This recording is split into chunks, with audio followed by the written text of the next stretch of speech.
Од општинска работа во Петровец преку Министерството за политички систем, па сега во МНР. Несудената конзулка во Њујорк, Бесмира Ејупи, за 2 години смени 8 државни работни места и заработи хонорари од државни пари во висина од 12.000 евра. Во услови на криза, дилема е како оваа влада ќе го оствари ветувањето на премиерот Ковачевски, дека ќе го намали бројот на вработените во институциите за 20%. Истите ќе се реформираат, а граѓаните ќе добијат непартиски, ефикасен и транспарентен јавен сервис. Листата на институции од кои Бесмира Ејупи била на платен список и добивала хонорари е долга. Покрај тоа што ТВ презентерката во исто време заработила илјадници евра од 4 општини Брвеница, Сарај, Чаер и Петровец, таа работела и во државното правобранителство, како и во управниот одбор на МК Железници. Младата и способна поранешна ТВ презентерка останува мистерија како физички во исто време била присутна на сите овие 6 локации, работејќи иста работа.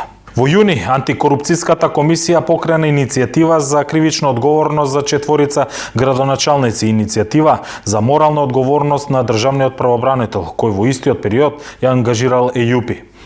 Незините приходи пак најдобро се согледуваат доку се пребара во алатката отворени финансии, кој открива дека лице со име и презиме Бесмира Ејупи фигурира како примател на јавни средства од 5 буџетски органи.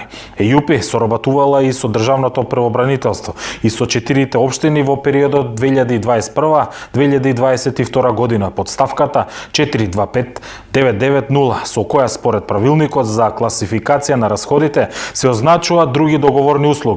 Севкупно ставнува збор за 39 трансакции кон Ејупи со вкупна вредност од 732.593 денари или речиси 12.000 евра. Овој пример на Бесмира Ејупи е уште еден од низата примери кои што зборува дека во нашиот систем не успеавме да направиме деполитизација на јавната администрација, особено на овие високи раководни позиции на кои што самата кандидатка требала да биде упатена преку Министерството за надворешни работи, односно да ги професионализираме до степен да воспоставиме стандарди на кои што на вистина ќе испратиме во на такви работни места квалитетни луѓе со доволно искуство и со доволно знаење кои што ќе представуваат државата. Меѓутоа, овој случај е контраверзен и од неколку други аспекти. Првен, новинарите и самата комисија ДКСК излезе со став дека Бесмира Ејупи се уште работи хонорарно во услови во кои што е веќе вработена во јавната администрација. Значи, тука има една целосна колизија помеѓу тоа дали вие можете, едно деликатно прашање, од морален и од етички аспект, да вие работите и други работи, а при тоа сте платени во јавната администрација за определена работна позиција. Универзитетската професорка Ана Чупеска вели дека државата сериозно е партиски заболена, а тоа се увидува токму преку случајот со некогашната ТВ презентерка и сегашната хонорарка во МНР. Оно што е интересно и што вреди да се земе во предвид, тоа е извештајот на Државната комисија за спречување на корупција, која што веќе подолго време мислам дека се занимава со овој случај, дотолку повеќе што ми се чини дека има 4 пријави до основното обвинителство, јавното обвинителство и против 4 општини и против државното правобранителство. Сега, бидејќи истрагата е во тек, мислам дека треба малку трпение да имаме да видиме што ќе произлезе од таа истрага и верувам дека институциите ќе постапат согласно доказите кои што ги имаат на располагање. Вака како нарација која што произлегува од овој случај, секако дека е неупатно толкави суми во иствременски периоди. Ми се чини дека тоа е резултат на една подолгогодишна, би рекла дури од самостојувањето до денес, пракса, ако се сеќавате, Медици имаше во времето на Груевски, апропо некои државното буџетирање и парите поврзани со буџетот. Тука проблемот е што тоа не се лични пари, него се државни пари. И веќе 12.000 евра како сума и како вредност на парата не се толку битни колку што е битен буџетот, значи на земјава, и затоа јавното обвинителство тука е клучно за да видиме за што станува збор. Слично размислува и Малеска кога станува збор дали институциите ќе постапат за случајот ЕЈУПИ и додава дека администрацијата се употребува единствено за вработување на партиски војници. На тој начин се изостава професионалноста, а се остава место за корупцијата. Веројатно дека истрагата и органите на прогонот ќе утврдат дали имало прекршување на овие права, бидејќи сериозен обем на договори слушаме во јавноста и сериозен обем на работа, тоа значи дека се извршувани во исто време кога ви тече и работниот однос во јавната администрација. Возможно ли е, додека работите на едно место, да извршувате неколку други работни задачи исто од Видите, јавен карактер?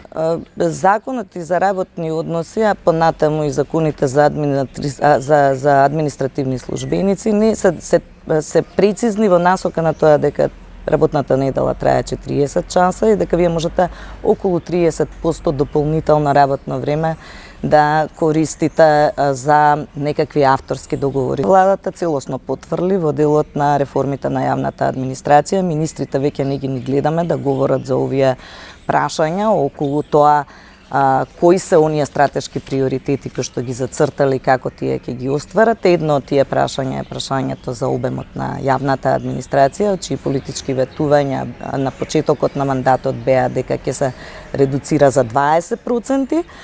И да ви кажам, бројот на институции пораснал од 2016 до денес пораснал за 55 нови институции. Значи не само што не се намалува, туку во континуитет расте бројот, така да денес имаме 1346 институции. 25 минути се обиде да исконтактира Бесмира ЕЈУПИ и да ни одговори на прашањата како е таа ангажирана во куќата на дипломатијата, дали ги исполнила критериумите за вработување и како успеала паралелно да обавува 3 или повеќе работни ангажмани во јавниот сектор. По краток телефонски разговор и наше представување, ЕЈУПИ ни ја спушти слушалката со образложение дека бројот е погрешен. Од МНР пак посочија дека тие стојат за последниот став кој во јавноста го изнесе и самиот министер Бујар Османи во врска со случајот. Од друга страна, професорката Чупеска децидно тврди дека нема политичка волја за да се намали јавниот сектор. Комплетно непартиски, значи некоја апсолутна непостоење на партизација не е соодветен збор, меѓутоа комплетно изолирање на партиите не може да се случи, никада не се случува. Затоа е нужно да се реформира администрацијата со придржување кон мерит системот, значи споил системот да не доминира, туку мерит системот, значи секаде во светот кога се менува нели политичката власт, се менуваат втор, трет ешалон, прв ешалон па до трет некогаш. Оди тоа, меѓутоа тоа мора да биде придружено со соодветни квалификации, соодветни критериуми, односно со мерит системот. Малеска, како и Чупеска, го дели истото мислење кога станува збор политичката волја за намалување на администрацијата. Веќе долго време, повторно од 2019 година, во процедура и во постапка беше Законот за висока раководна служба, кој што по примерот на зимите членки на ОЕЦД требаше да воспостави силни критериумите за избор и назначување на највисоките раководни службеници или високата раководна служба, како што ја викаме, односно директорите и замениците директори во институциите, кои што се огромен број. Меѓутоа, овој закон за жал беше повлечен од собраниска процедура, се уште не е тема на дискусија, ниту пак владата го предлага, политичките партии немаат интерес очигледно да се донесе законот, бидејќи на тој начин сепак се бара да има одредена процедура која што ќе ги селектира најдобрите кандидати за тие позиции. Експертите се согласни дека дигитализацијата на јавниот сектор може да допринесе да се намали корупцијата во земјата, каде во исто време неопходно е и да се работи на унапредување на дигиталната писменост кај граѓаните.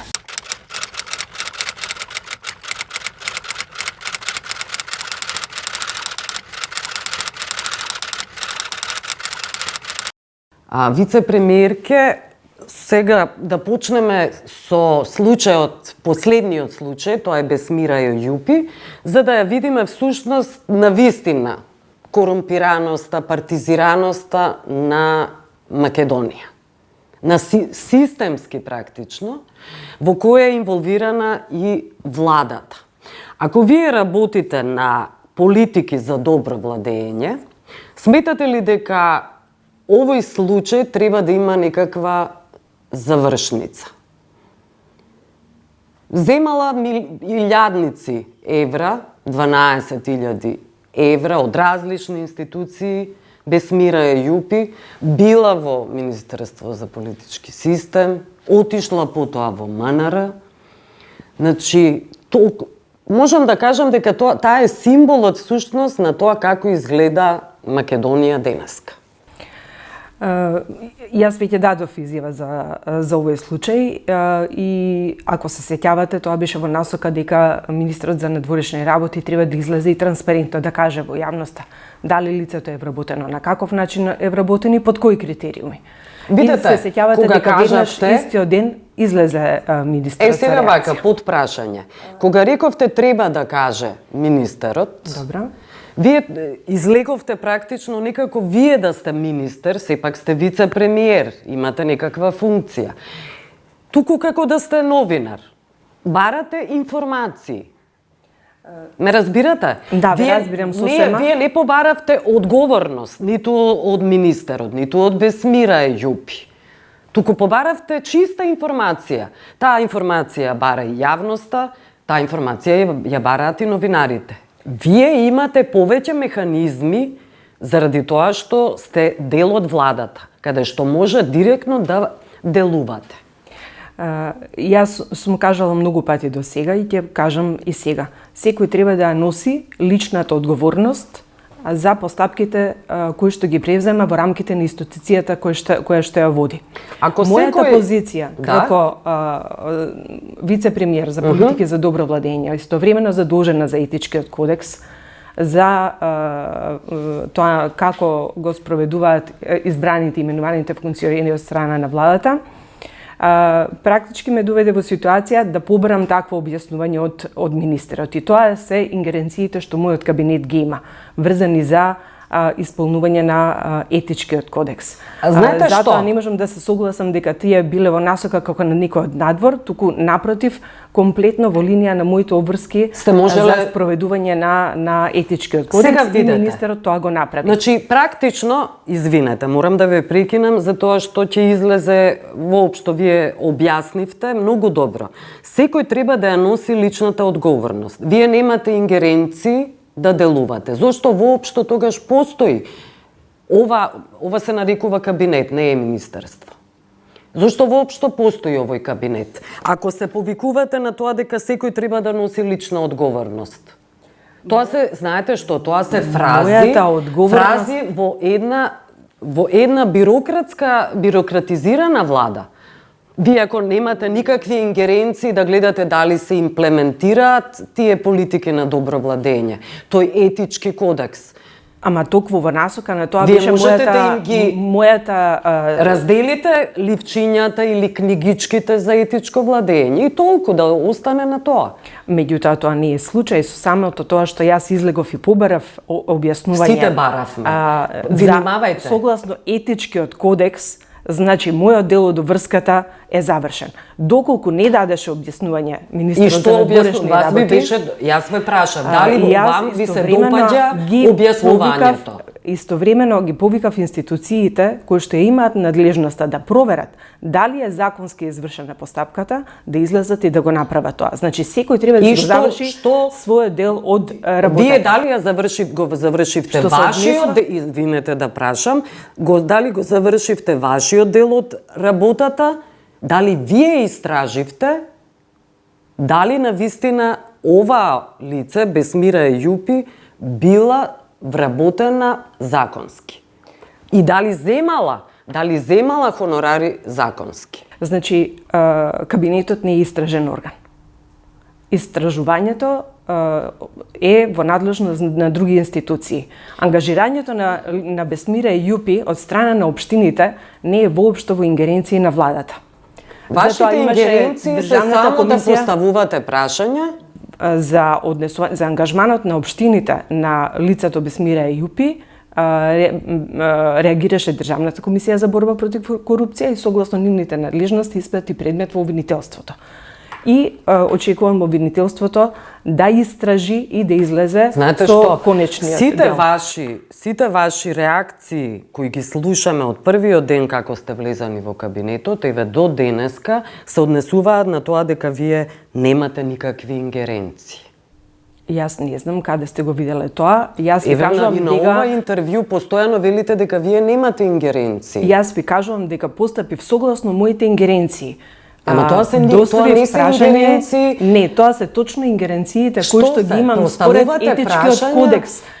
Ние не сме истражен орган. Ама не сте ли новинари, не сте ли медиуми, само поставувате прашања. Не, врз основа на одговорите што ќе ги добиеме потоа од институциите, од функционерите, продолжуваме понатака со постапката врз основа на тоа дали има простор понатака да се изрече одредена мерка или не. Значи, ние не сме истражен орган кој што се врши со работа со издржување. Ако велите дека потоа треба да биде некаде спроведена таква постапка, ако веќе се истражи, значи вие сте суд. Не, не сме ниту суд, него тоа што го правиме со сите представки што доаѓаат до нас, доколку процениме дека има сериозни наоди за одредени представки, ги испраќаме до релевантните институции кои што треба кои што е во суштина надлежни за тоа прашање да го проследат, дали е тоа Министерство за внатрешни работи, обвинителство, трудов инспекторат и така натаму.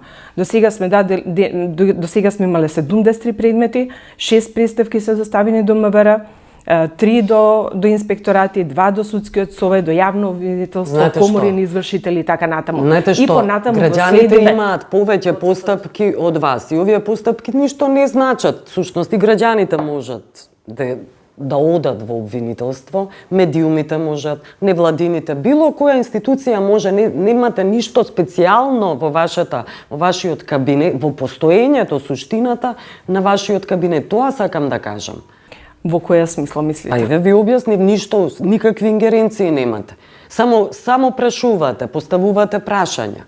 Нашите ингеренции се во насока на тоа да ги обучиме функционерите избрани од страна на владата. Што ги обучивте? Кажете ми, до сега, кодекс како треба да го применуваат. Што обучивте кај министрите? И да реагираат во согласно со етичкиот кодекс. Ама што сте обучиле со примерот Бесмира Ејупи? Пред една недела, така? Ништо. Тоа не е, сакам да кажам, ваша вина. Вината е на идејата воопшто да постои ваков кабинет. Меѓутоа, до сега институција не излезе со тоа дека е тоа противзаконски направено. Ние треба да видиме од конкретна институција што е задолжена за тоа дали е прекршен законот во постапката при вработување на Бесмира Ејупи.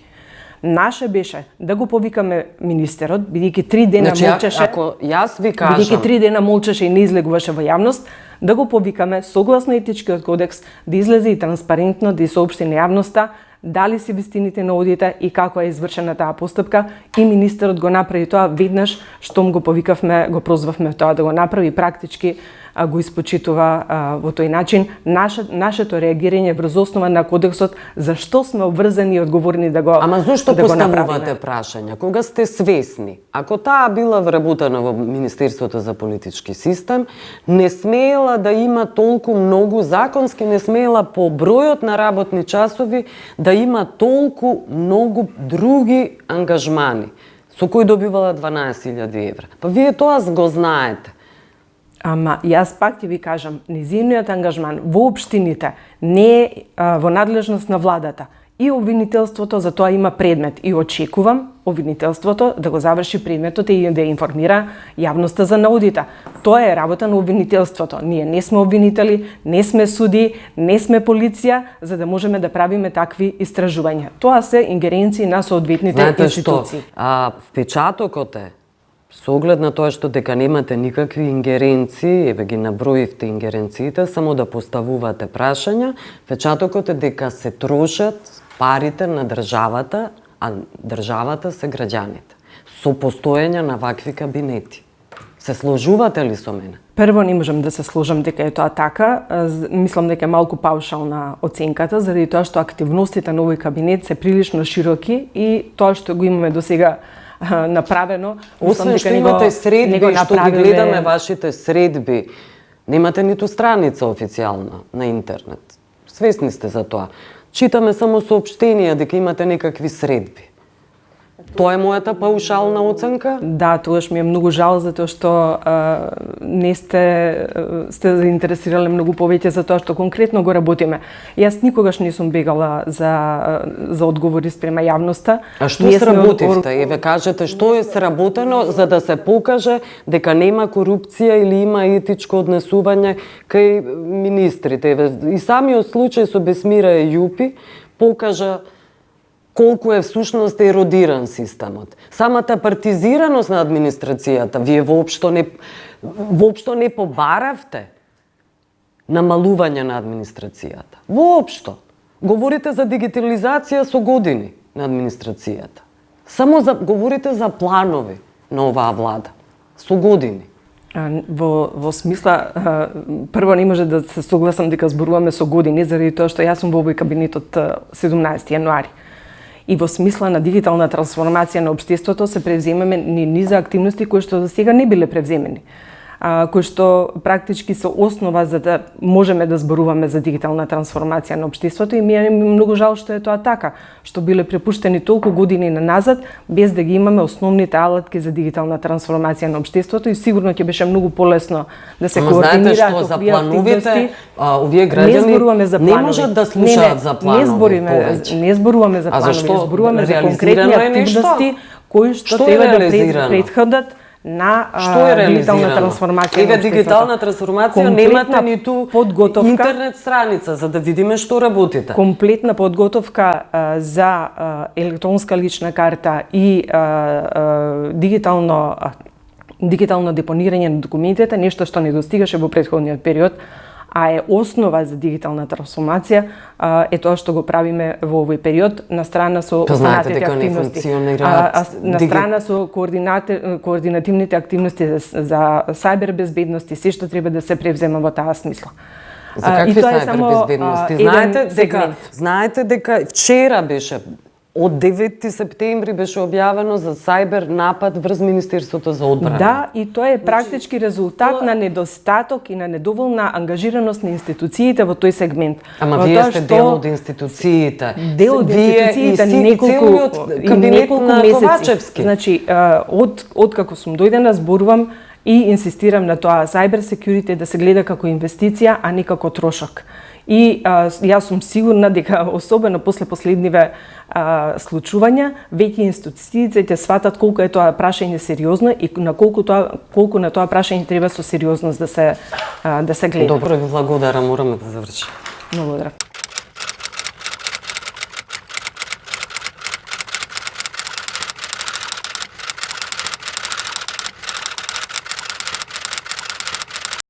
Во Франција дипломатијата е професионална.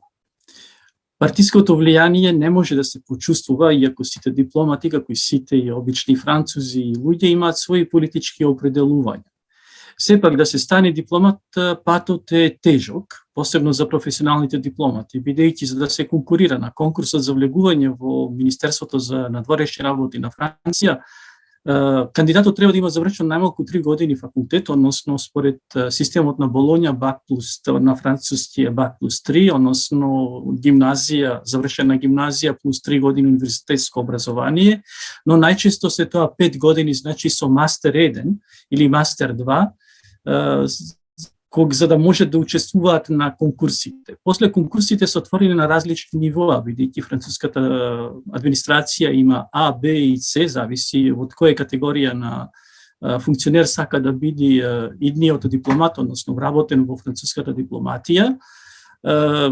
Мислам дека конкурсите се многу тешки, бидејќи треба да се познаваат повеќе странски јазици, има најмалку 6 писмени испити, плюс тоа се исто и усмени, појавување пред комисија и после се зависи и како ќе напредува неговата кариера од начинот на се започнува од најниското скалило па за да се стигне до највисокото скалило.